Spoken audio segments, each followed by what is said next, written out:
10वीं 12वीं में बच्चा अपने आप को जाके बाप समझने लग जाता है, ठीक है, अपने आप को सोचता है कि, मतलब ये हमारे साथ भी हुआ है, मैं ये नहीं कह रहा तुम ही गलत हो, नेचुरल है, नेचुरल है, बिल्कुल नेचुरल है, बिल्कुल नेचुरल है, बिल्कुल नेचुरल है।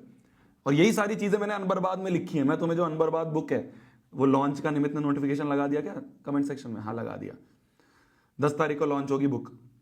यही सारी चीजें लिखी है जो मेरे जीवन के एक्सपीरियंस है, जो मैंने कभी ऐसे, जो मैंने तुम्हें घर की बात बताई है ना, जो मैंने तुम्हें क्या कहते हैं, ये बात बता रहा हूँ 11th 12th वाली, तो ये सारी चीज़ें मैंने उस बुक में लिखी हैं, जो अनबर्बाद बुक में लॉन्च कर रहा हूँ, 10 तारीख को लॉन्च करेंगे।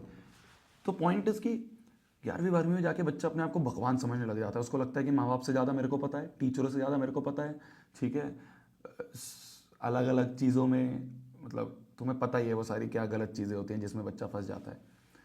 इससे क्या होता है ना कि वो अपना जीवन का 1 साल बर्बाद कर देता है। तभी मैं कहता हूँ कि 11th जो है ना, 11th, ये मैक्सिमम बच्चों की बर्बाद हो जाती है। क्यों बर्बाद हो जाती है? इसका एक रीज़न होता है घमंड। बहुत घमंड आ जाता है कि 10वीं तो मैंने फोड़ दी, ऐसे ही 11वीं भी फोड़ दूंगा, ऐसे ही 12वीं भी फोड़ दूंगा। दूसरी चीज़ घमंड के अलावा दूसरी चीज़ क्या आती है? अपने आप को बाप समझने लग जाता है बच्चा। ये होता है, मेरे साथ भी हुआ था, मैं तुम्हें बिल्कुल रियलिटी बता रहा हूँ। जो चीज़ मैं कभी नहीं बता सकता वो मैं बुक में मैंने इसलिए लिखी है। तभी तो बच्चे के अंदर घमंड आ जाता है, बच्चा अपने आप को बाप समझने लग जाता है, बच्चा गलत गलत चीज़ों में पड़ जाता है, ठीक है। वो गलत गलत चीज़ें मैं यहाँ पे बोल नहीं सकता, पर तुम्हें पता है क्या क्या चीज़ें हैं, ठीक है। इससे क्या होता है ना, उसकी 11वीं, जो कि एक बहुत इंपॉर्टेंट क्लास है, 11वीं एक बहुत टर्निंग क्लास है, 11वीं का सिलेबस बहुत बड़ा है, ठीक है। उससे क्या होता है, इन सारी चीज़ों से उसकी 11वीं जो है वो बर्बाद हो जाती है। जैसे वो 11वीं बर्बाद हो जाती है, जैसे ही 6 महीने निकलते हैं, उसको पता चलता है यार मेरा तो साल खराब हो गया यार। फिर बच्चा टेंशन में आ जाता है। जैसे मैं था, और बहुत सारे मेरे क्लासमेट्स थे, मैंने तुम्हें बताया बच्चे फिजिक्स के हाफ ईयरली में फेल हो जाते हैं, बहुत सारे बच्चे हाफ ईयरली में फेल हो जाते हैं, टॉपर 11वीं के हाफ ईयरली में फेल। वो इसीलिए होते हैं क्योंकि बच्चों की जो 11वीं है वो बर्बाद हो जाती है इन सब चीज़ों की वजह से।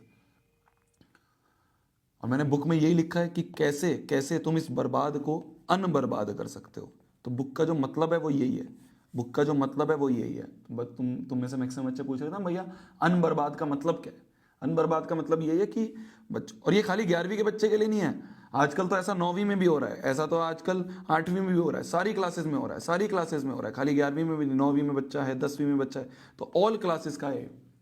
तो बच्चा क्या होता है ना, बच्चा बर्बाद हो जाता है। तो अगर तुम पहले से ही वो सारी चीजें तुम्हें पता होंगी, कहा जाता है ना कि या तो तुम खुद ठोकर खा लो, या फिर तुम दूसरों की ठोकरों से सीख लो। तो वो जो मेरी ठोकरें हैं वो मैंने इस बुक में लिखी है, वो जो मेरी ठोकरें हैं वो मैंने इस बुक में लिखी है। तो तुम पूछ रहे थे ना व्हाट इज अनबर्बाद, भैया वो अनबर्बाद मैंने आज तुम्हें बता दिया क्या है, ठीक है।